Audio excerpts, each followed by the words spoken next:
From the land of sky blue waters, welcome to the Sota Pod. Ishidroma here alongside Seth Toupal, who will be joining us momentarily. And I thank you all for joining us wherever and whenever you are listening. We got a jam-packed show here today of Minnesota Wild talk. Yes, in the dark days of summer. And I mean dark days of summer because it has been gloomy the last few days. And oh my goodness, did you guys see that freaking lightning storm the other night? Oh my god. Bro, look at this.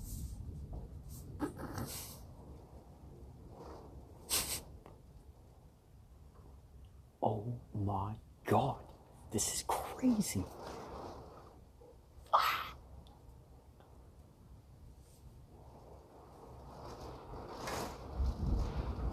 Crazy stuff, I know. Now, we're going to skip the Hoppy Hour here on the podcast side of things again, here on the audio side of things again, but next week, we're going to have a large segment on the audio side where we're going to go over the last 3 to 4 beers that we've introduced on the YouTube side of this show. Again, as always, if you want the full experience of the Sota Pod, please go check it out on our YouTube channel. It comes out a few hours after the podcast is posted on the audio side of things, Spotify, Apple Podcasts, etc. So next week on the audio side, we will go over the barrel-aged beers that were featured on this episode, as well as the beer that will be featured next week from Barrel Theory. The only reason I'm leaving it off of this show on the audio side is, quite frankly, I just didn't have enough time to do a proper preparation, a proper breakdown, and I hate rushing things. It's not fair to the brewery, and it's not fair to you guys, as I want to keep giving you guys the best content that I can give you guys. I had a busy weekend on my second channel, streaming a lot of fight stuff, and Seth and I went, just over an hour breaking down development camp, talking about scenarios in which the Minnesota Wild roster could end up looking like after training camp, as well as a couple other stories in the world of hockey, but related to this state of Minnesota and college hockey as well. So before we get into that, before we bring on Seth, I just want to give a big shout out to our friends at Northland Vodka. Northland Vodka, helping us cope with freaking lightning storms and no Minnesota Wild hockey this summer. A ton of bottle signings and meet and greets are going on this summer, so make sure to follow Northland Vodka on social media so you can find out where Mark and the crew will be stopping near you. Great people, amazing product, and a small percentage of every sale goes back into local hockey, so it's a win-win. You get a great product, you get to support a great company, they're local, and you're helping local hockey as well. So what are you waiting for? Go pick you up a bottle of Northland today. Northland Vodka, a proud partner of the Sota Pod. Just want to give a big shout out before we bring on Seth. Another big shout out to our friends at 7th Avenue Pizza, ladies and gentlemen. The best damn pizza on the planet. I was telling my stream, they were asking me, yo Isha, I'm going to order pizza. I'm visiting Minnesota. I said, don't order pizza. Don't even think about Papa John's. Don't even think about Domino's. They are trash. They are garbage. The only pizza you need in your life is 7th Avenue Pizza. 7th Avenue Pizza has a ton of deals going on right now as well, whether it's Jerry Foods, Lunds and Byerly's, Hy-Vee, you name it. And they're on the shelf seemingly everywhere now as well. I've said this a few times. My local dinky family-owned gas station has them in their freezer as well. And why wouldn't they? They are the best pizza in the state of Minnesota. They're a local company run by amazing people. Matt and the crew will answer any of your questions. They will add you, follow you back on social media if you tag them, if you post a picture of how you cut the pizza, squares or triangles, your beautifully cooked pizza. And if you have any questions for Matt and the crew as well, like where they're having sales, where you can pick up one in your area, they are totally interactive, great company, amazing people, and the best pizza product I have ever had. I will never eat another pizza again because I don't need to, because I have the best one in my life now, and that is 7th Avenue Pizza. 7th Avenue Pizza, a proud partner of the Sota Pod. All right, let's bring on Seth Toupal. He's waiting in the wings. And we are back with the hockey segment of this podcast. I was just... It's funny because I was just done talking on the podcast, Seth, about that crazy lightning storm that we had in the Twin Cities last night, and how I was up all night watching UFC, watching Deep Impact, which is a great Japanese promotion, and in between streaming and in between watching those great sporting events, I go upstairs for a snack, and it's like, oh my God, it's like freaking Zeus there in the skies is hosting a freaking rave. It was crazy, man. It was absolutely crazy. And I was just talking to Seth before we were recording here, and he said that wasn't that bad. It wasn't that bad outside the Twin Cities, but like, man, as I showed the listeners and the viewers who were watching on YouTube there just a little bit ago, how crazy it was on my end. It's good that you were able to get a good night's sleep last night, because, oh my goodness, here in the Twin Cities, man, like, this is no joke. Like, this was a Midwest freaking storm. Like, I've never seen a storm like this.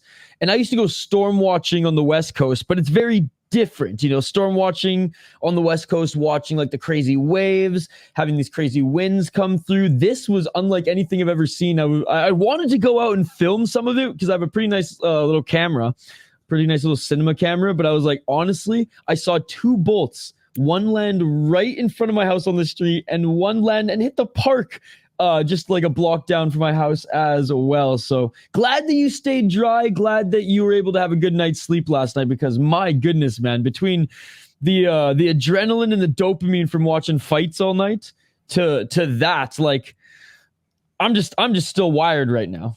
System overload with all that going on at the same time. Yeah, it's pretty quiet down in my neck of the woods, but I know especially through like central Minnesota, they got hit hard last night. And so it's interesting just how much difference there can be by 100 miles or so, that you can have one part of the state that just really doesn't get anything, and the other part of the state just gets absolutely blasted. So, and then of course, as the sun rises this morning, sunny, beautiful, which is good, because I know you're heading out into the bush. You're doing some camping this week, so this is actually perfect for you. We got the storms out of the way here. We got these Midwest July showers out of the way just in time for Seth to disconnect, unwind, and do some camping, which is awesome. But before we let you go wild into the bush there, Seth, we got a little bit of hockey to talk about here. We got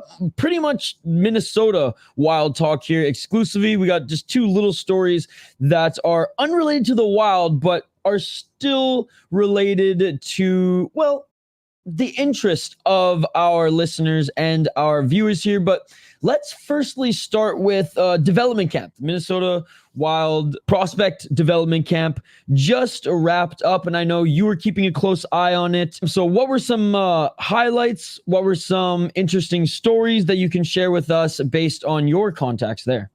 You know, it was, I think it was a great overall showing for a lot of key guys in the prospect route. And let's just start off with the big one. I thought Zeev Boyum looked great. And, you know, in listening to some of Brad Bombardier's comments, the director of player development, the consensus is that he is pretty close. And I take that to mean, as we have kind of been alluding to, that he will probably get the Brock Faber treatment, where once Denver's season is done, ELC to the NHL, they'll burn a year of eligibility just to kind of see where he's at. Because I look at his skill set, and I feel like his strengths are good enough right now to overshadow some of the areas in his game that he may need a little work on. And, you know, depending on where he slots in on the defense, you can further kind of protect him a little bit. He looks the part. He looks the part. He looks like an NHL defenseman. And so I know there have been some differing timetables that have been thrown out as to when we can expect Boyum at the NHL level, but I'm standing firm and sticking to that we'll see him before the season is over. Oh, So, yeah. Yeah. I mean, I have no doubt with that either, unless he, absolutely tanks this year in college and it's just like, but even then, if he has a step back, he had a tremendous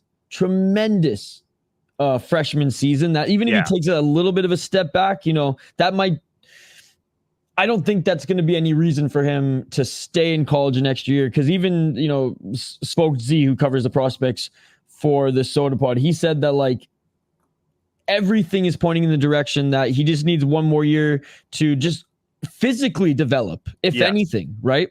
Polish some of the little things, the very few chinks in the armor, so to speak. There's not much that he has to polish at this level, but especially already winning a championship. But he will be able to both develop physically and polish up those little things, and then just be ready to honestly play the last few games for the Minnesota Wild this year if Denver doesn't go incredibly far, and if the Minnesota Wild are still in a playoff hunt and or in the playoffs. Yeah, it's going to be interesting to see how this plays out, because on defense you look right now and that decor is pretty set. And so it's like, well, if the Wild do fall out of it, who potentially is kind of the odd man out? And you look from the trade protection perspective, Zach Bogosian could be the guy that has his chair taken if he is dealt to a contender at the deadline. We'll just have to wait and see what happens there. But I came away really impressed with what Zeev brought to the table and just the overall type of player that he is. Very polished, and he is very competitive, which I think is another good trait of his. Like, anytime he's out on the ice, he wants to be out on the ice with a purpose and helping his team win. Are there any names like outside the big ones who surprise Bombardier and Co. at development camp? Before I get to that, I want to talk about an interesting little nugget that surfaced. I think, based off of Bombardier's comments, I think we got pretty close to Danila Yurov coming here. Oh, this season, because in just kind of reading between the lines, he was asked about Yurov, and they talked about how there was some uncertainty, in the beginning of the season last year with his minutes, and then all of a sudden things started to finally open up, and basically said, if not for his role expanding as much as it did, if he was going to be in a similar situation this year, the Wild would have signed him. It sounds like would have signed him to be part of the Minnesota Wild roster. So the fact that he is in a situation where now his team won the championship and he is locked into a pretty prominent role, that's what the Wild were looking for, because I think they feel like he can take more from the KHL than he could from Iowa for this upcoming season. And so if not for that situation straightening itself out last year, he's probably filling that top six role for the Wild this year that they've been desperately trying to fill over the last few seasons. So I thought that was interesting. But one of the guys, at least a couple of the guys that just really were noticeable, I think, was Rasmus Kumpelainen and Charlie Stramel. He has filled out his frame. He spent the entire summer, it looks like, in the gym, and he beefed up considerably and looks like he's primed for a nice kind of reset at Michigan State. And Bombardier talked about that too, in saying that, him and Michigan State, they're excited for a chance for him to just reset and focus on the hockey side of things. But they also, Michigan State wants him to take the next step. They Well, want him and Coach to prove Adam it. Nightingale, right? Charlie Stramel thrived under him at the National Development Program as well. Yeah. So they're hoping that he can kind of put all of these early pieces of adversity behind him and put together a really strong season and kind of get himself back on track. And was he, correct me if I'm wrong, but was he not facing or dealing with some injuries last year as well? Which I know it's not an excuse, but wasn't that one of the reasons why he was kind of demoted lower down the lineup and then just never really could get his groove back upon recovering? I think that's a huge part of it too. And we talked off and on throughout the season, just that's just Mike Hastings' preference is to play some of those more veteran guys. And so it's probably a situation where, you get hurt and you just never really get that spot back. Right. And so all of those things led to an underwhelming season for Stramel last year. But I'm intrigued. I'm intrigued to see how it plays out because, I think based off of where he was drafted, we're all hoping that he puts together a solid career, and the size profile that he brings is just really intriguing for the Minnesota Wild. I mean, he was listed in the program 6'3", 223 right now. Jeez. Like that's boy. Yeah. And you would expect that he's going to do some more growing. So all of a sudden you get a guy who maybe is 6'3", 6'4", and closer to 240. That's something that's something you can use in your lineup. Were there any hints of him potentially being on the World Juniors radar this year for Team USA? Because could you imagine having a body like that in the World Junior tournament when there's guys who are like still well under that developing into a frame even close to that at 18, 19 years of age? It wasn't explicitly discussed, but it wouldn't surprise me. It wouldn't surprise me if he at least is in the consideration, because like you said, that's something that, like, you think about just throwing him in front of the net or having him be like a physical part of the lineup while also offering some nice upside offensively. Because the other part of it too, he has a rocket shot. Yeah. Like it just zips off his stick. And so I just imagine having a player like that in your lineup playing like the teams like Finland and Czechia, for example, which have bigger bodies, maybe not as much skill as Canada or Sweden at times, right, in the World Juniors, but who always have the bigger bodies. Like you always see the big boys in Finland. You always see the big boys in coming out of the Czechia and even Slovakia in the last tournament as well. And I'm pretty sure it was Finland that the U.S. struggled with early, the way that their roster was constructed last year, but obviously the U.S. going on a really good run and winning the tournament overall. But I just feel like having a body like him in the lineup, even if he doesn't get all the minutes, right, and they lean on more of their skilled guys, like that could really help them at least early in the tournament get that seeding that they want. Oh, 100%. So it'll be interesting to see if he is at least in the mix to grab a spot, because it feels like that is something that would be worthwhile for Team USA. Yeah, and for the most part, from what I've been reading, from what I've been seeing, like Riley Height had a great development camp. Rieger Lorenz had a great development camp. Ugrin had a great development camp. Like, and any other names outside of the big ones, or any other storylines that you want to highlight before I get to one in particular that you might. I saw you smile there. I think you know where I'm getting at. But anything else that we need to know outside of just what like the Minnesota Wild website has been posting, Russo, etc., based on who you've been talking to, especially at Bombardier? I thought Samuel Levi looked great, that's exciting because he's a bigger body, but man, does he move around in the net really fluidly.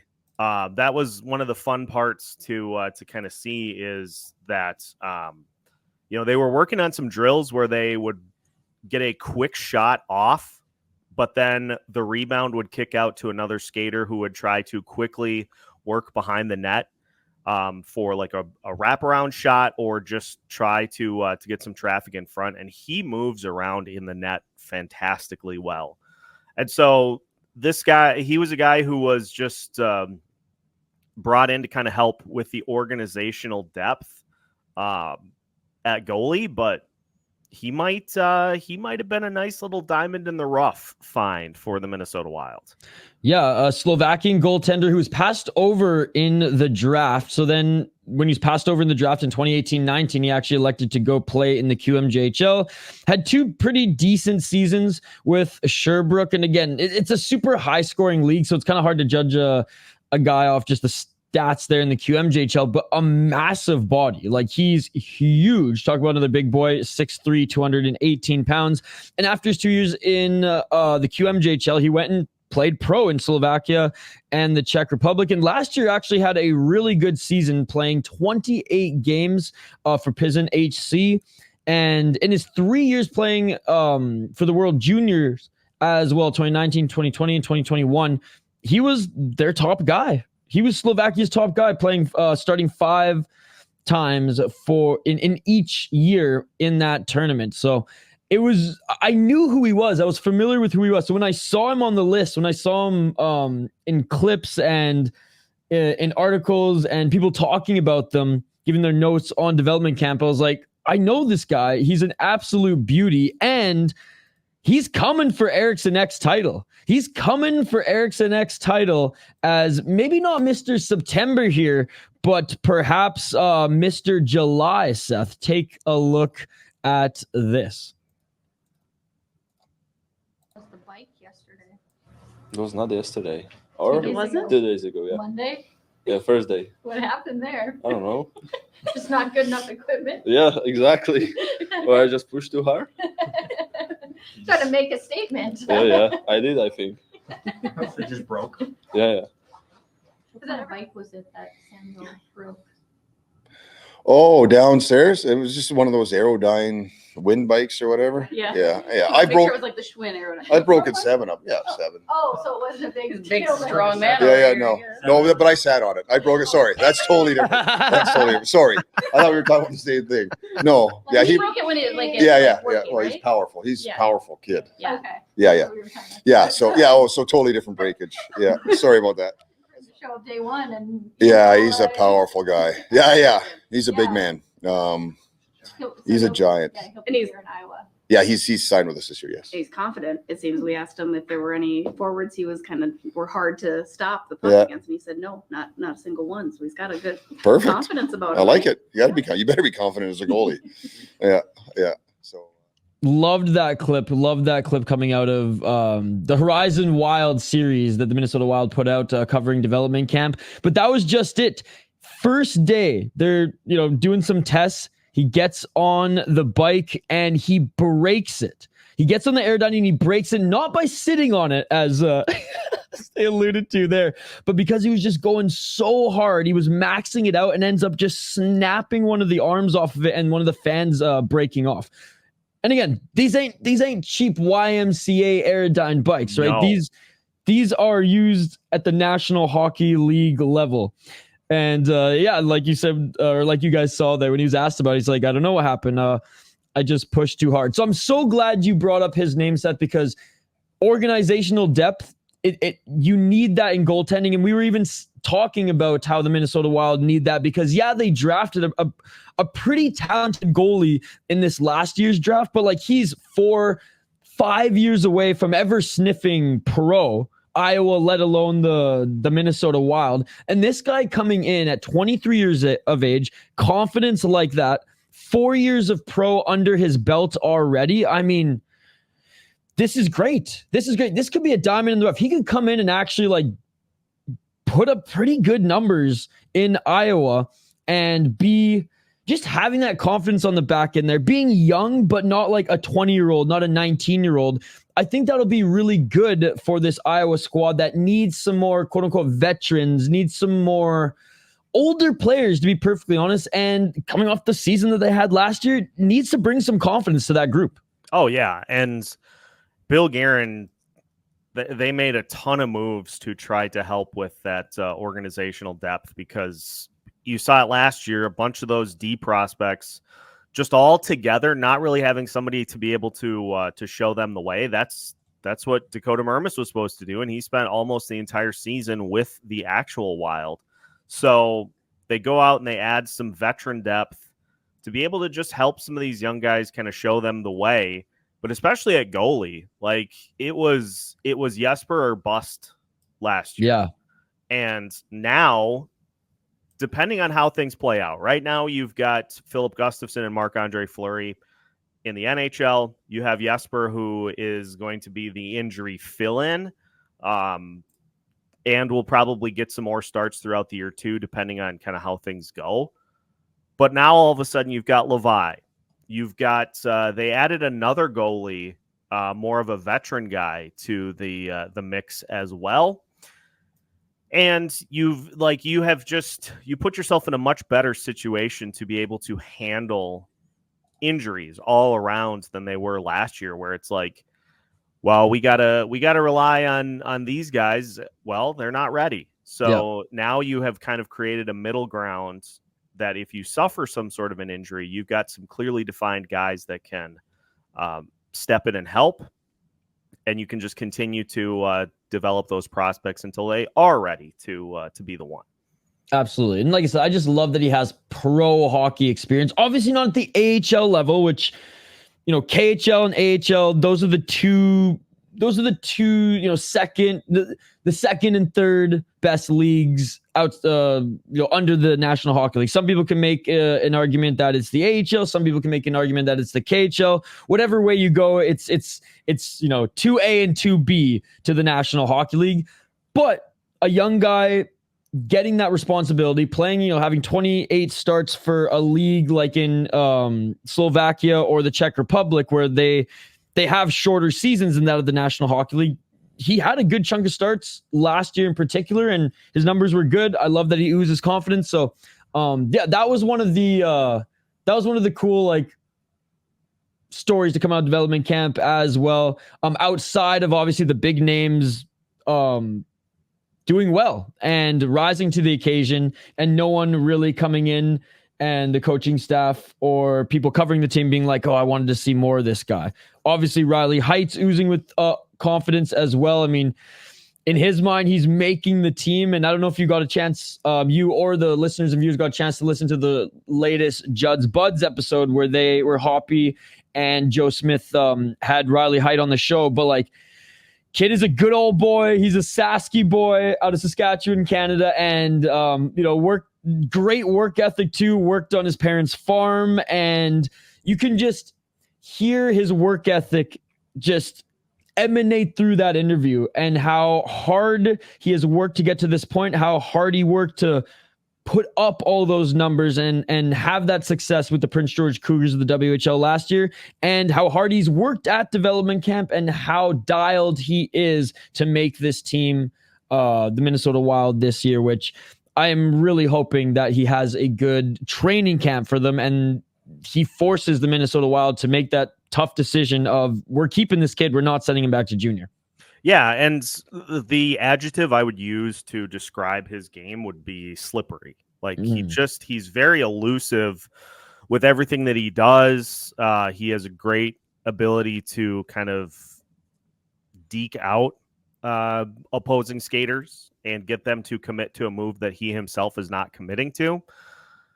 And that kind of thing, it feels like it could help the Wilds quite a bit by having somebody in the lineup that can just offer them some elite playmaking. And I'm hoping that he makes it as tough of a choice as possible, because at some point you're going to get to the point where these prospects are ready.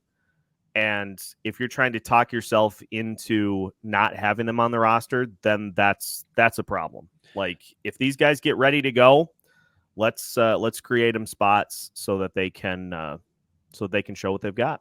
Yeah, because there's a realistic scenario where Murat's making the team. I truly think they know what they have in Murat. He's kind of already penciled in his spot. But there might be a scenario where they're like, shit, man, Ugrin had a good camp too, but we can send Ugrin to Iowa for a little bit here while we take care of whatever we have to do on the roster to make room for him coming up the rest of the season. But we can't send Height back. We can't send Height down. So we're going to keep Height here. Ugrin goes down, and there might have to be some moves on the horizon there so that Ugrin can come back up. Like, if Riley Height as a camp that positive, do you think that scenario potentially plays out?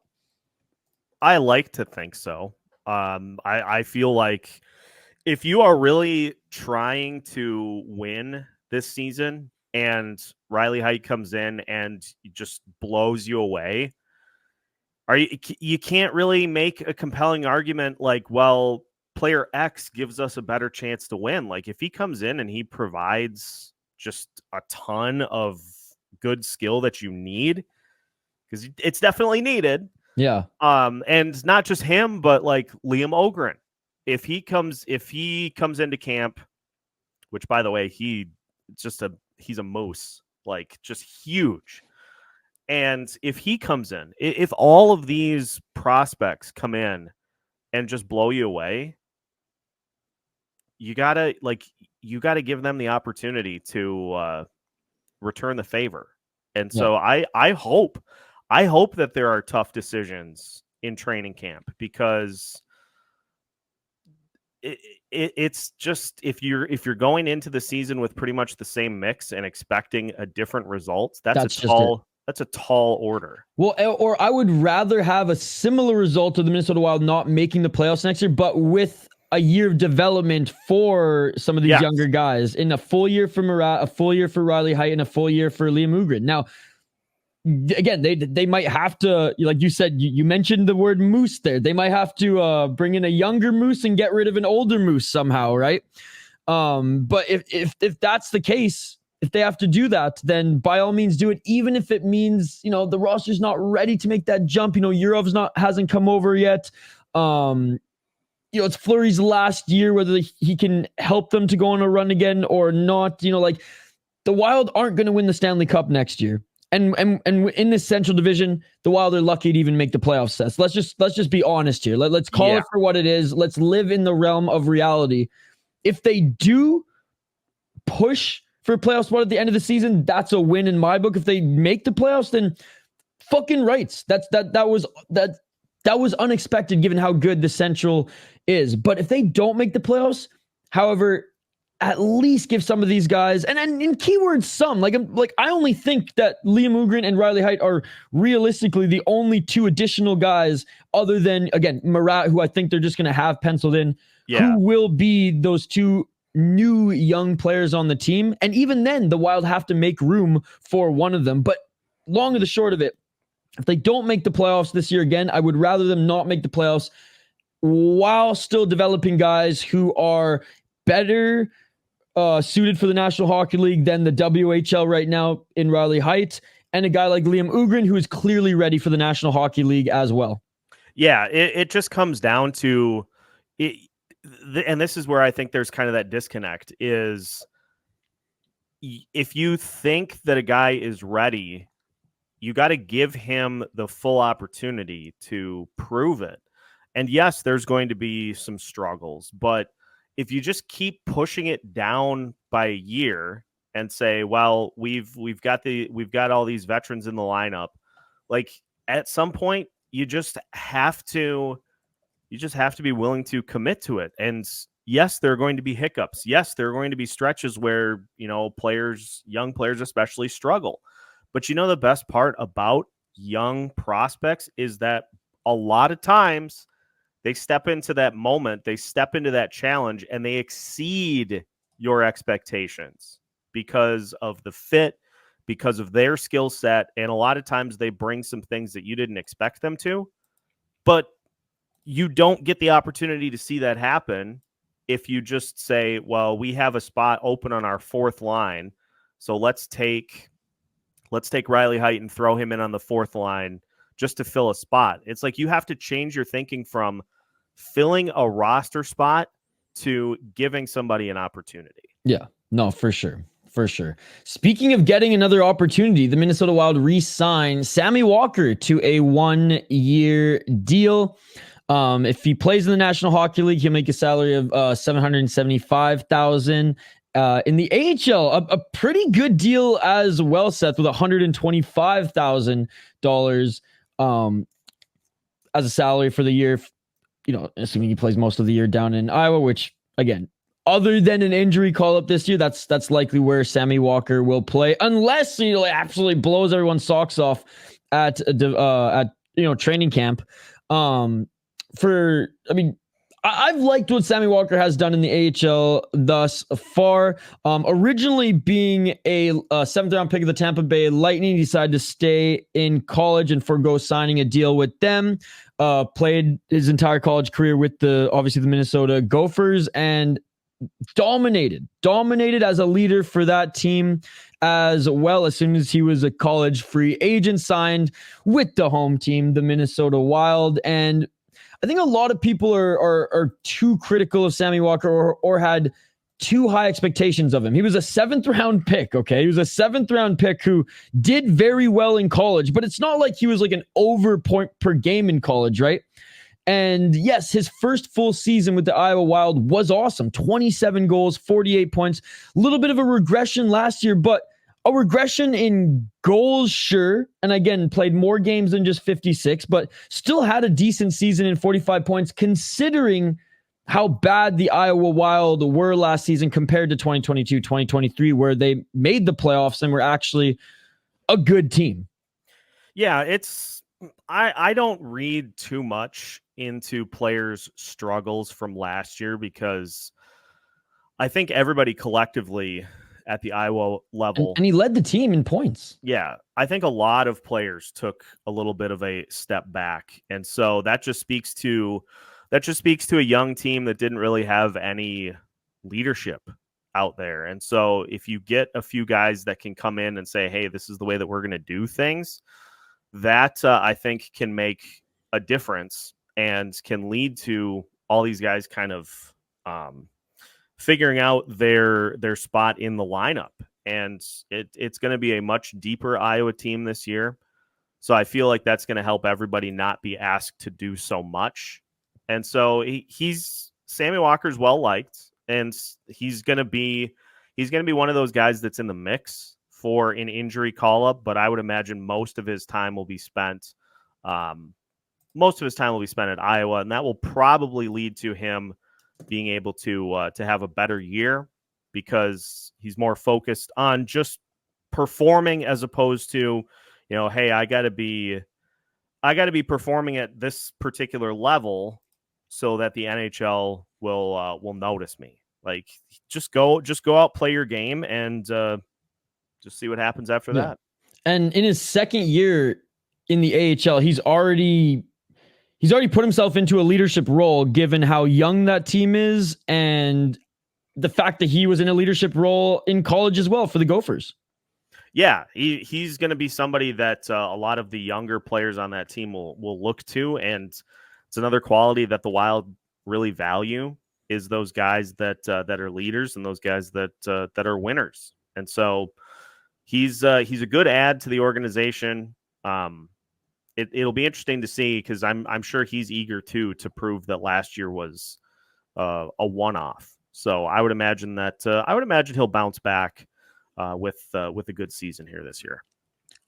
Speaking of another guy who's kind of in the same boat as Sammy Walker, someone who's not quite ready for the NHL yet, but who's played some NHL games, but he's put up some great numbers, and I mean some amazing numbers in the AHL, and who's played more AHL games than Sammy Walker, is Graeme Clarke. Now, Graeme Clarke is the last RFA to not be signed yet at the time of this recording, and we're recording Sunday morning, ladies and gentlemen, this podcast and YouTube version of the podcast. And again, if you're listening via audio, I appreciate you guys. Thank you for all your support throughout the last 6 years listening to this podcast via audio. This last year, we've started posting the full episodes of the Sota Pod video form on YouTube. And if you want to get the full experience of this on YouTube, if you want to get the full experience of the podcast, beer review and all, Hoppy Hour and all, and see both Seth and my beautiful faces, come check us out on YouTube. But Graeme Clarke, the last RFA who has not been signed yet. And again, there's no room for him on the Wild roster unless he absolutely knocks their socks off, like I said, in regards to Sammy Walker. But he's another guy, Seth, who will be like a primary call-up if and when, because the injury bug always hits every team. No team goes unscathed throughout a season. There's always a little bit of a wave of an injury bug. But Graeme Clarke, 23 years of age, so 2 years younger than Sammy Walker, didn't go the college route, went the OHL route, and actually played a little bit in Slovakia as well before joining the farm team of the New Jersey Devils. He was a third-round pick for the New Jersey Devils as well. And man, has he lit it up in the AHL with his time there. First full season, 24 points in 52 games and 58 points in 68 games. And last year, 25 goals again, 49 points in 67 games. This guy's got a hell of a shot. He's a great goal scorer. He's a Minnesota boy out of Waconia. And I think this is a tremendous addition to Iowa. And even though he's 23, a couple years younger than Sammy Walker, even though he's around the same age as some of these maybe second year guys now playing in Iowa, he's still going to be a leader based off of the experience that he's had playing in the AHL, his time playing in the AHL, and, well, his pedigree, quite frankly, being a bona fide goal scorer at that level already. He's a shooter first and foremost, which is something that I really am glad that they added. But it's interesting because you kind of felt like Adam Beckman was going somewhere else just because of, not necessarily getting the best opportunities here. It's just, you go through enough years of that and you think a player is going to finally decide, hey, maybe it's time for a fresh start somewhere else. And there might just be some frustrations internally with him as well, being like, man, I've done everything you asked. I'm still not getting the opportunities. And maybe that, and you don't want that lingering over someone's development either. So when you say fresh start, it's like a good reset all around. Yes. And on the New Jersey Devils side of things, clearly Graeme Clarke wasn't fitting in their system either. So let's see if, with that trade, if it works here for him in Iowa, and to see if he might get an opportunity with the Wild as that call-up injury relief type of player. Yeah, he had, I think, over 200 shots on goal last year. Jeez. And so you look at what this team needs is to just identify some guys that can be playmakers up and down the lineup. And so could he, in the right role, could he provide that for the Wild? Of course he could. He's only 23 too. So in 2-3 years, if he's still in the system, it's now the Wild actually have cleared some of these contracts, have cleared some of these bodies, and maybe we give this guy a shot. Oh, he's impressed in development camp. Let's put him with the playmaker and see if there's just some chemistry. Again, Sammy Walker's 2 years. He played a lot of college. He's 25. Who knows if he's ever going to be a National Hockey League player? Graeme Clarke still could be a National Hockey League player in a 2-year span, right? Oh yeah. And you hit it right on the head, is that over these next couple of years, the opportunities are going to increase more for chances to win roster spots. And so he's definitely got his hat in the ring for one of those spots. It's just a matter of him taking care of his business over the next couple of seasons and putting himself in position to, I think, as Brad Bombardier said in that media availability, just put yourself in position to where the coaching staff has to make a tough decision. Yeah. If you just go about your business and do your job, that'll all work out. And so he's going to be a fun one to watch here over the next couple of years, just to see the development, see the growth, and see where he slots into the plans over the next couple of years. So what do you think is holding back this deal? Is it term?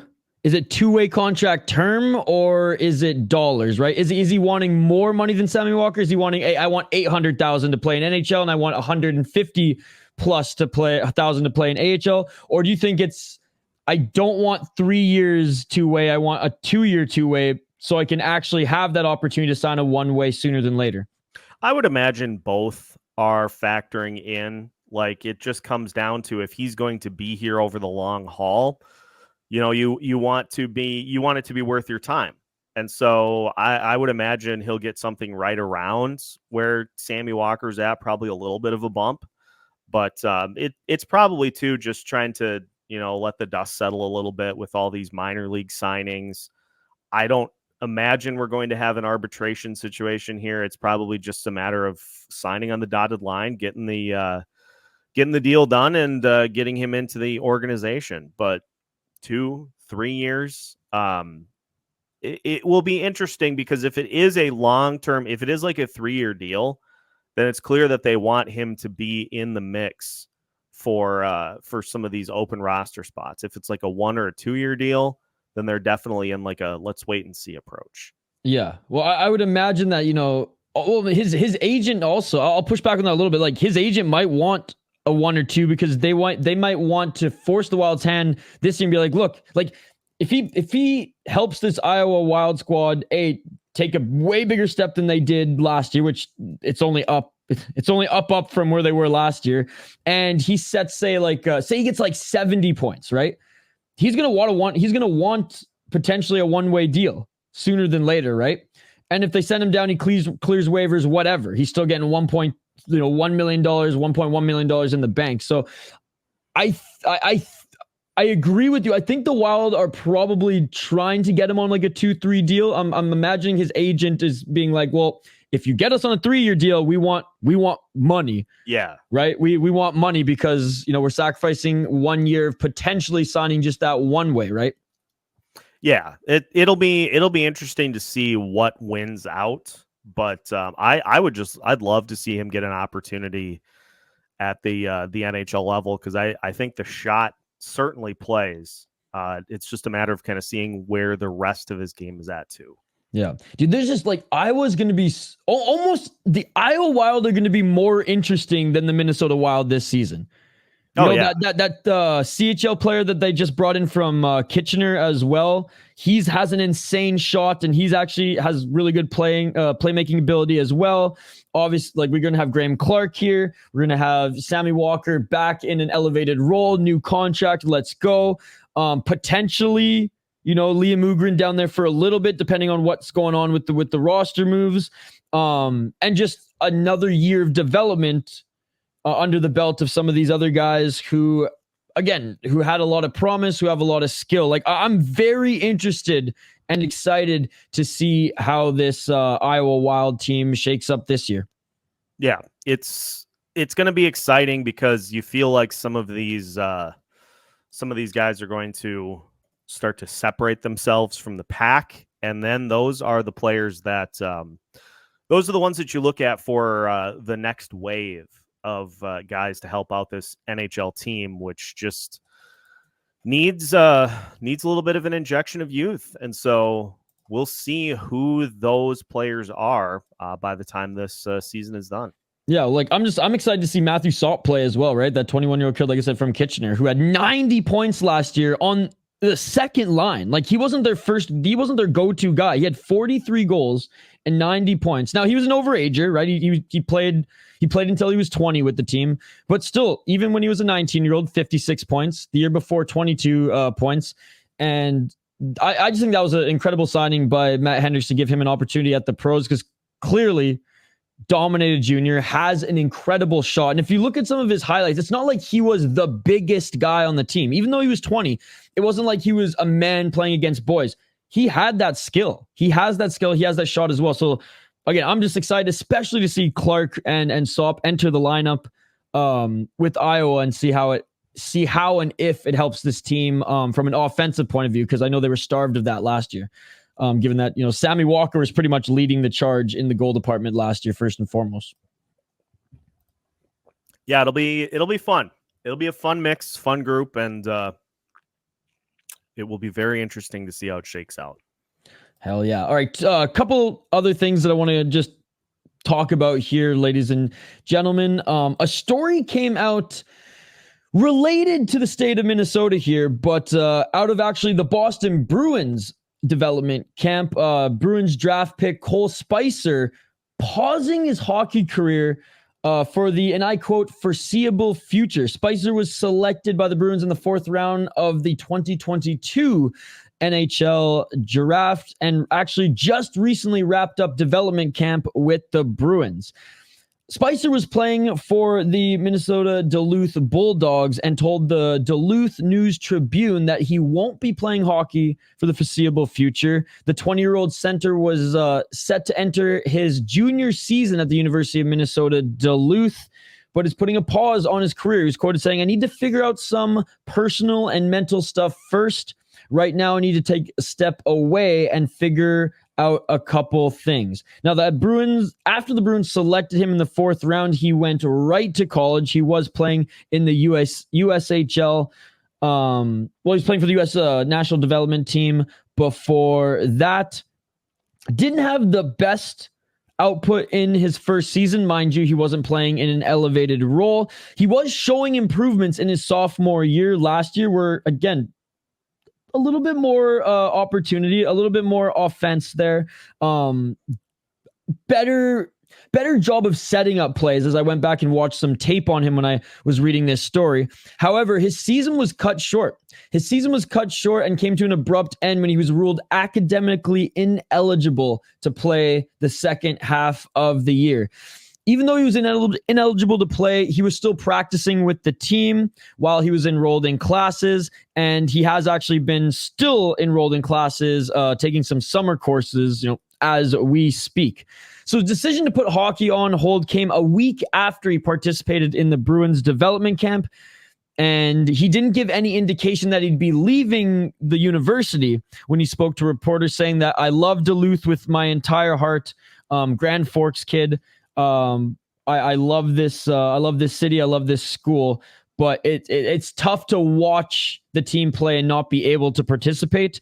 And that he has some stuff that he didn't want to get into in detail, and that he quotes in the back of his head that he needs to address. He says, "I'm feeling good now, though, and I'm excited for the next school year." The way he praises Duluth, though, Seth, is like I think a lot of people who, like myself, have moved to Minnesota and have gone up to Duluth, whether in the spring, winter, or summer, and have just had a really cool and special connection with that city. Oh yeah, Duluth is fantastic, and the Bulldogs have a pretty rich history of hockey here in the state of Minnesota, and so Cole obviously still wants to be part of that, but wants to, and I think took the important step in getting your house in order. Yeah. And putting that above everything else. So often people try to do that like while they are in the midst of a season or other things. It takes a lot to be willing to put all that on the back burner to give yourself the proper time to just kind of get back in a good frame of mind. So good on him for doing that. And good on the Boston Bruins, too, for, despite him having troubles this season, maybe not taking that developmental step forward that they maybe hoped that he would, being a 4th-round draft pick at the center position. They still invited him to camp this year to see what he had, to make sure that he was surrounded by his peers, to show confidence in, like, look, we picked you. We want you to come to this camp. And whether you continue playing hockey or not at this stage in your career, at this stage in your life, like we're gonna hold our end of the bargain and at least give you that opportunity to have, whether this is his last developmental opportunity with them or his second, as he did go to a development camp with them the year prior. Yeah, it was just good on the Bruins there as well. And again, Duluth, they were not a good hockey team last year. So like, I'm not going to put all the onus on him for not just absolutely lighting the lamp every single night and putting up, a stupid amount of points, right? He had a little bit of a bounce there, but clearly there were some stressors going on behind the scenes as well, which again, he didn't get too much into detail with, but having to get, his grades up, and university's tough, man. Like, university's tough for people who don't have to keep their grades up to a certain level and worry about playing, a grueling schedule of basically like preparing to be a pro athlete, right? Like that on top of being a young man or woman, right? Still just developing as an adult. Like that's a whole extra layer of pressure. And I remember my first year of university wasn't easy. Shoot, my second year of university wasn't easy either. It takes you a couple years before you kind of get it, understand how to play the game, so to speak, learn study habits, learn discipline, and from an academic point of view rather than just a athletic point of view. So I think this was a very positive and mature decision for him. And hockey, especially in Minnesota, hockey's not going anywhere. Yeah, maybe you don't reach your dream of making the National Hockey League, but there will be opportunities to play at high levels and to maybe still claw your way back up to an opportunity where you're still getting paid to play the sport that you love. Yeah, it's all about being in the right frame of mind to maximize your skill set. Like if you're fighting through stuff while you're out on the ice, it's hard for you to be performing at a high level if you are battling not only the other team but also yourself. So this is you don't see it all that often, and every time I do, I'm appreciative of the fact that people are taking time to focus on the more important things, which is mental health, mental well-being. So you said it perfect. Like it's always going to be there, but if you aren't in the right frame of mind to enjoy it too, like that's the other part of this is being able to enjoy being a collegiate hockey player, a draft pick. Like that can take away from it too, is where you're having these great seasons and just not able to enjoy it as much as you can. It just further speaks to the need to get your house in order. Yeah, and it's college hockey, right? Like he's 20 years old, so from a Canadian hockey perspective, like there's almost too much pressure on guys who are under 20 years old because okay, now you can't play high level CHL anymore, but like the opportunity to play college hockey, whether it's in Duluth or not, will be there for a few more years, right? We see college players play up until they're like 25. Yeah. Or maybe there's opportunities for him to play in the ECHL and then maybe impress some people there and he climbs up the ladder to the AHL. Maybe a European team is scouting him, right? Like there's going to be opportunities. Maybe it's not at the NHL now, but again, just a mature decision from him. Getting, like you said, his house in order. And yeah, so wishing him all the best. Hope this year academically, I'm wishing him all the best this year academically and hoping that whether he finds that love for hockey again or doesn't, that he's happy. And if he does find that love for hockey again and wants to continue, that he gets a good opportunity to play. Yeah, that is really all it comes down to. All right. Last thing here, Seth, that I want to highlight to you and to our listeners and viewers, because it is in the realm of college hockey. A high-scoring young player out of Toronto's AAA hockey, Adam Valentini, was recently drafted, and he was a top draft pick, 13th overall in the Ontario Hockey League draft by the Brampton Steelheads. He's decided to forego the OHL and actually take the college route. And a similar college route as other Toronto kids. Instead of signing with the Brampton Steelheads, he is going to play 1 year in the USHL for the Chicago Steel, ironically enough, and then go to Michigan. Now, he's not the only young man to do this. He's taking the same route as notable players such as Owen Power and Adam Fantilli, two top prospects who's bypassed the OHL to play for the USHL Steel before attending Michigan as well. This kid's sick, man. This kid is sick. He's only 16 years of age right now. And in his last year with the Toronto Marlboros, the U16 AAA league, he had 134 points, 52 goals in 57 games. A year prior, as a 15-year-old, 67 points, 31 goals in 32 games, dude.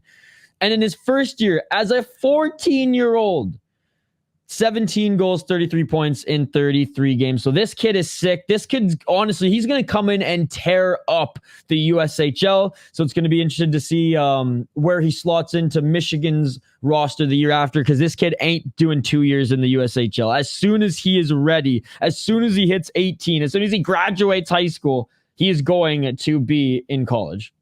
Yeah. The people that just stand out in their respective leagues, they jump quickly. So almost a goal, let alone a point per game, a goal per game, nuts. Yeah. So and AAA in Toronto is no joke. Yeah, meteoric rise is probably the best way to describe it. Dude, like, how pissed are you if you're that OHL team? Because he would be playing next year for that OHL team. Because again, the difference between college and junior and high level junior hockey in Canada is the kids are still in high school. They're doing the home quote unquote homeschooling. I don't know how much studying they're actually doing, but they're getting their CHL team is making sure that they get that high school diploma while they're playing what is essentially a pro schedule. Yeah, you just salivate at that skill set, and you're like, oh, he could be on our team, but no. And the draft in junior hockey isn't like the draft in pro hockey, but it still is valuable. Like, most of the time, these first round kids coming out of these AAA programs in Canada, or private school programs in Canada, most of them who go in the first round are going to be your best players in junior for however long they play in junior, for the year, 2 years, 3 years, maybe even that they play, or become outstanding trade chips to move to acquire more pieces to go on a run. Because that's what's so crazy about junior hockey, Seth. It's kind of like college. Like, you have to, there's such quick turnover for your program that you have like a 3-year window to win a championship, depending on how you build your team, right? And every major junior hockey team, they get a top player out of AAA, and they get a top European prospect as they have an international draft as well. So you're really banking on those two pieces, because outside the first round in like the OHL, WHL draft, or QMJHL draft, like, you might find a diamond in the rough, but these kids they're not getting the opportunities that some of these top first round guys are going to get. So you really bank on these guys, coming over and playing for your team. So I got to imagine that, Brampton's not happy with this move. Well, they'll be much more unhappy the further up the ladder he goes. Oh yeah, dude. Like I said, he's gonna torch the USHL. He's gonna absolutely torch it, and it's gonna be interesting to see. So keep your eyes on this guy, man, because he's going to likely be a top NHL draft pick in a few years. Last thing I want to end the show off on, Seth, here is we were talking last week about how the NHL and just the world of hockey in general is starting to finally move forward socially and in my opinion for the better, in bringing in more women coaches, more women on their on pro team staffs, junior hockey staffs, minor league hockey staffs, and talking about going full circle here with Wild Development Camp. It was really cool to see the Wild's first female developmental camp coach, Claire Jenkins Kaufman, getting some time with the boys and practicing her craft here as now a developmental coach this last developmental camp. What can you say about Claire Jenkins Kaufman based on what the Wild brass were commenting in regards to her time with the team this development camp? It was interesting because she was right down in on all the drills, and so obviously was was part of the group that put all that together. So it's just great to see that that's the women's perspective, and she obviously brings a good resume to the table. Like it's not as if it's just like a one-off kind of a thing. She brings a great mindset to this organization, and so that's just like we talked about Jessica Campbell with the Seattle Kraken getting an opportunity behind the bench, and she has said she wants to be a trailblazer, wants this to be something that leads to many more opportunities, and it certainly seems like it has. No, absolutely. She will be working with an NHL team this coming season as well, and she's also said that she was just truly honored to be the first woman coach, assistant coach, development coach, whatever you want to call it, for the Minnesota Wild Development Camp. So that's really cool that she's one of the first. She's going to be leading the charge for potentially more in the future. She has had playing experience at pretty high level as well, playing for the University of Maine, where she played 34 games that year. Didn't put up a lot of points, was more in a depth role, but I always find that like the minds of hockey, the best minds of hockey for coaching and for developing players weren't necessarily the stars. Like you look at Gretzky coaching and how well that worked out, right? It's usually on the men's side in the NHL, it's usually the fourth liners who become the better coaches, right? Because they're seeing the game, they're more involved in conversations about the game too, and aren't just always the ones who are the pieces. They're the ones who are kind of always on the outside and who have this like extra appreciation and different perspective of the game.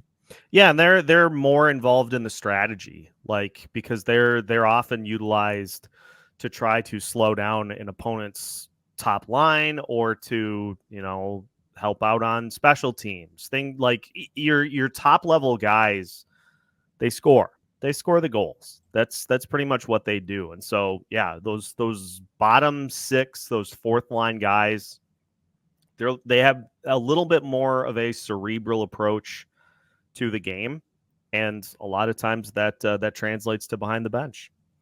Yeah, and so she'll be an assistant and a skills coach for the New Hampshire Mountain Kings, which is an academy in the North American Hockey League.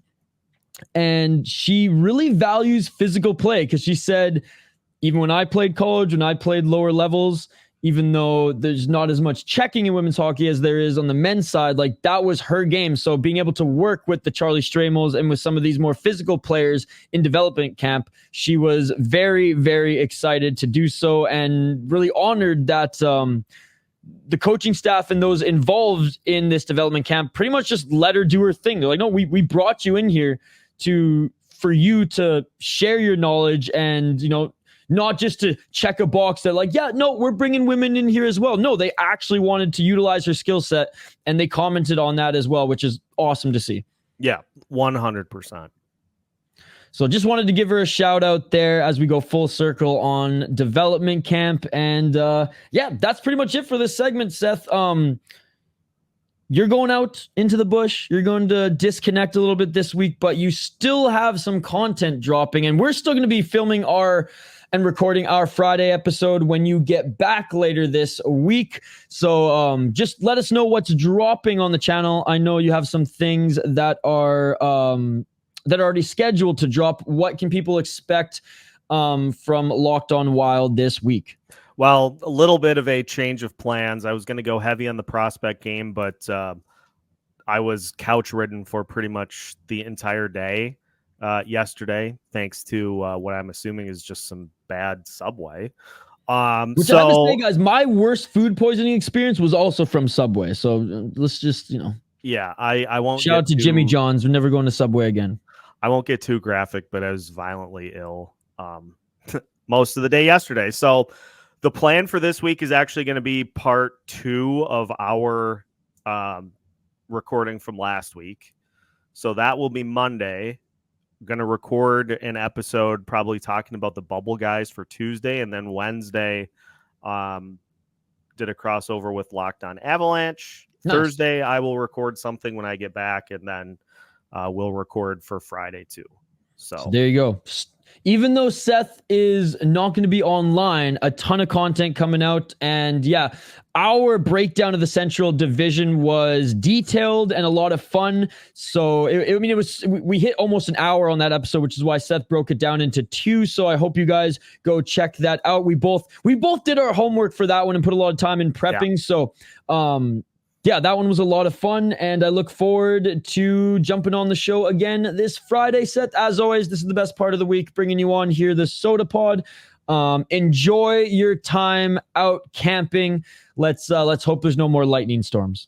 Yeah, I don't need any elemental raves going on while I'm trying to sleep in a tent with metal poles. Zeus had his fun already. We're good.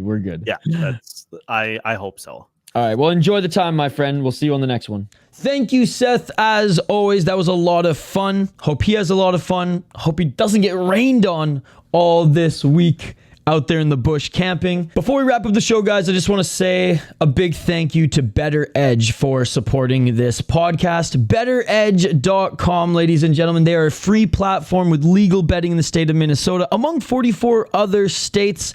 And we have a gift for you. That's right. If you haven't signed up yet, go to betteredge.com/SotaPod to claim your $20 signing bonus here today. And this is unlike other betting apps. It's more of a social media betting app where you can interact with your friends, interact with other users, challenge them, take their picks. It's awesome. I've been all in on my UFC picks this summer, and they're adding more MMA to the platform and other sports to the platform as well. So whether you're into baseball, whether you're into hockey, mixed martial arts, basketball, whatever, they have you covered. NASCAR, it's all there, ladies and gentlemen. Hoppy and I will be hosting a lot more bracket and pick'em contests this summer in regards to high school hockey, the high school hockey tournament, NCAA, and Wild Game Day pick'ems as well, so stay tuned for that. But if you haven't already, go claim your signing bonus today. BetterEdge.com/SotaPod. Better Edge, great people, local company. Absolutely love working with the gang there. Better Edge, a proud supporter of the Sota Pod. First, I'd like to propose a toast to UMD goaltender Alex Stalock. To Stalock! To Stalock! I love that stuff. Been drinking it for years. You know, I heard they recently decided to add more hops to it. You're all hopped out?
Hi.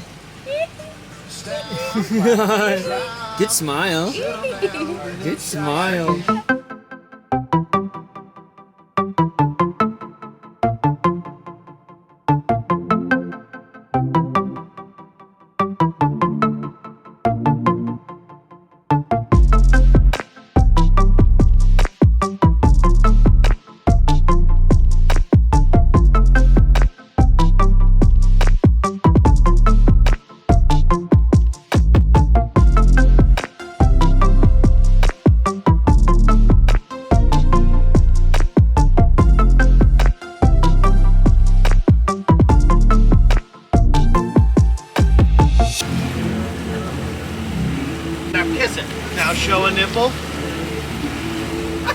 Just a light nip slip. That's all we're asking for. Can you hold my beer? Let's keep contrast.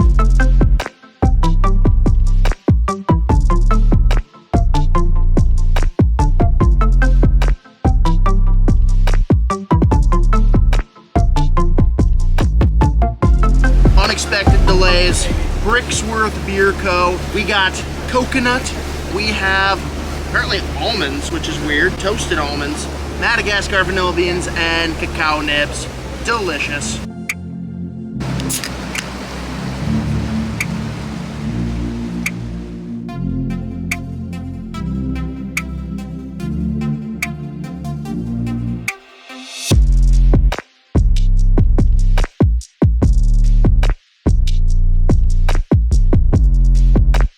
All right, Hoppy Hour edition on the boat, on the lake.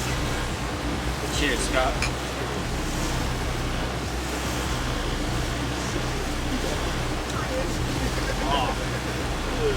It says 11.5% and it does not taste like it at all. 11? Yeah, dude. This is like the smoothest, cleanest. This is the smoothest, highest percentage beer. You don't taste a lick of alcohol. It's, man, this is awesome. It's sweet but not overpowering. It's nice and balanced. It's smooth. Yeah, it's not overly coconut either, because that scares people away fast. I 100% taste the almond. I kind of like what the almonds do in there, yeah. I taste more of the roasted almond than I do even the coconut. More to be honest. almond than vanilla for me. Very little chocolate, a little bit of coconut. It's chocolate and almond for me. Less vanilla, less coconut. This is dangerous. I could hurt myself. One of these would put me in a grave. Especially with how much I just drank of this already. Whenever I do these beer reviews, I always just slam a good amount of it first. I gotta take it easy with this one. Man down. We got life jackets, we're good. Well, this is awesome. What do you rate it out of 5? Still going with the 4.5 I gave it when I had it in the tap room. It's good. Honestly, I'm giving it 4.5 as well. And I have, since doing these reviews, I have not given anything more than a 4.25. So this is the highest rated beer so far. Shout out to Bricksworth. Amazing beer. Better pizza and wings. Better pizza and wings. Voted #1 wings in Minneapolis in 2024. No, I didn't even know that. How can it already be voted when it's halfway through 2024? 2023. Numbers are hard. Like and subscribe. We'll see you on the next one.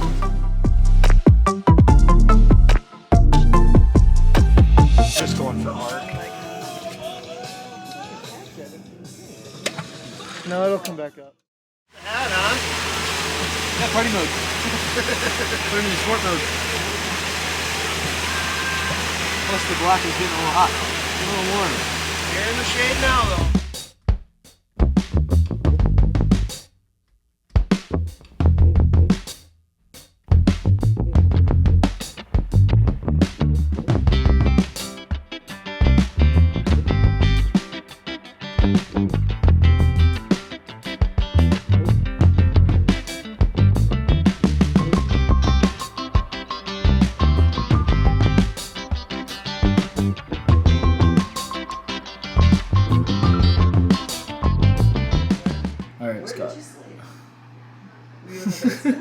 And take 2. Scott, get her. Get her. Whenever you're ready. Come on, Scott. I don't either. Probably in the basement. Take your time. Nope. Any day Yep, now. we're Any not day ready now. yet. And action. Any day now. Probably the basement. It was like 2 years ago. That's 2 years ago. This Let's go. is Scott. Well, but that's where it's coldest. That's why. This has to be unedited. Are you ready? Oh yeah.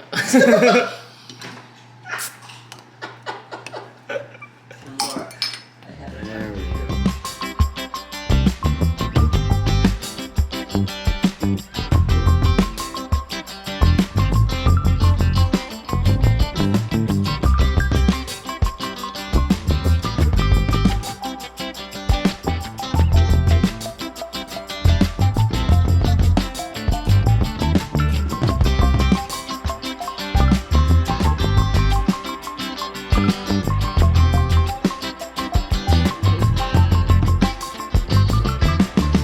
Arcane Stargazer from Barrel Theory in collaboration with Horus for their 7th anniversary.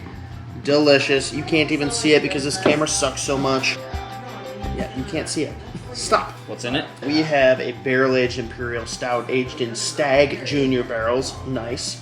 For 30 months with raw coconut, toasted coconut, vanilla caviar, which I don't know what that means, but it sounds fantastic. Mauritius, I don't know what that is either. And Comoros vanilla beans. 14%. I can see the floaty A coconuts. soft little, not strong one.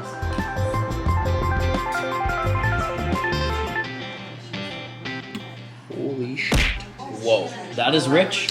It is delicious. It That is is thick. sweet. It is rich. This container is probably the maximum volume that I can personally intake, but it is delightful. There's coconut, and there's coconut, and there's vanilla, and there's coconut. There's a lot of vanilla right off the hop. It's delicious. Yeah, the coconut punches you right in the face. It's after. delicious. I had to tee him up like 5 times for that.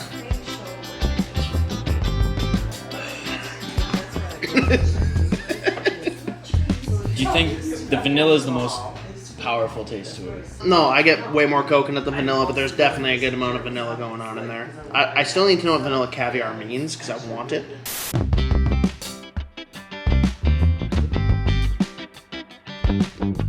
I get This the is vanilla. I get the delicious. vanilla first. I get that. Vanilla or vanilla caviar? What caviar? Vanilla caviar is, but sure. Oh, it's because you're not cultured. Then you get. Then you get that barrel aged taste, that burn. So... No, there's no burn. I have 0 burn. There's definitely coconut, but the vanilla is like the most overpowering flavor for me. But is it the vanilla bean or the vanilla caviar? Both. Oh. Just a smack in the face of vanilla. This is so rich, but in like the best possible way. Like this is amazing. For those who don't dabble in this type of beer, what can you tell them about this? Like what would they expect? It is rich. It is sweet. That's all I can really say is descriptors. So you got a bug in yours too. You weren't supposed to say that, but yes. I've been sitting here not taking sips now because I'm waiting to get rid of it.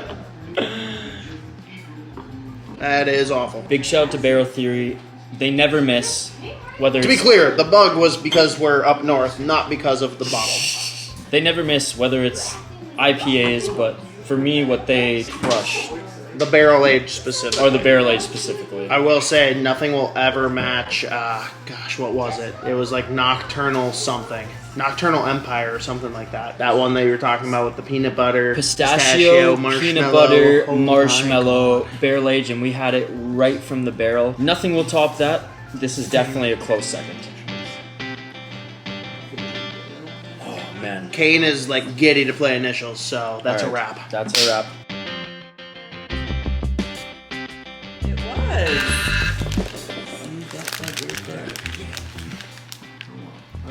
Oh, Ethan makes appearance number 2. Let's go. LG? No. Oh. Any other guesses? But you said let's go. Yeah, that's good stuff. All right.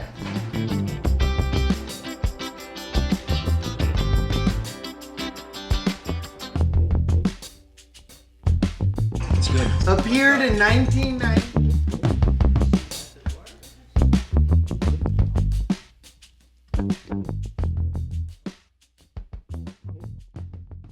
Well, that's it, ladies and gentlemen. That is the show. Thank you to everybody tuning in on Google, Spotify, Apple Podcasts, wherever you get your podcasts from.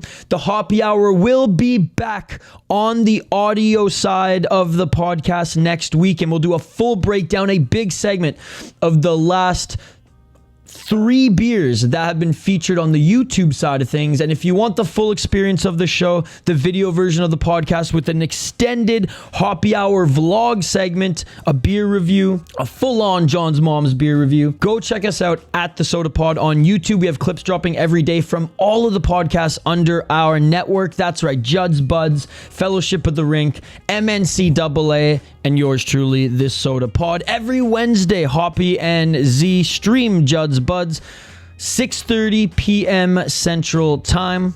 So if you want to be part of the show, if you want to join the live chat, go check them out there. The audio obviously drops on Friday. So if you want early access to it, live, if you want to be part of the show, if you want to ask questions live, join them 6:30 p.m. Central Time every Wednesday. Big shout out to Seth as well. I join his show every Friday on Locked On Wild on the audio side, and on the video side, we had a 2-parter last week, and I believe the second part is dropped today, right now, as you are listening to this.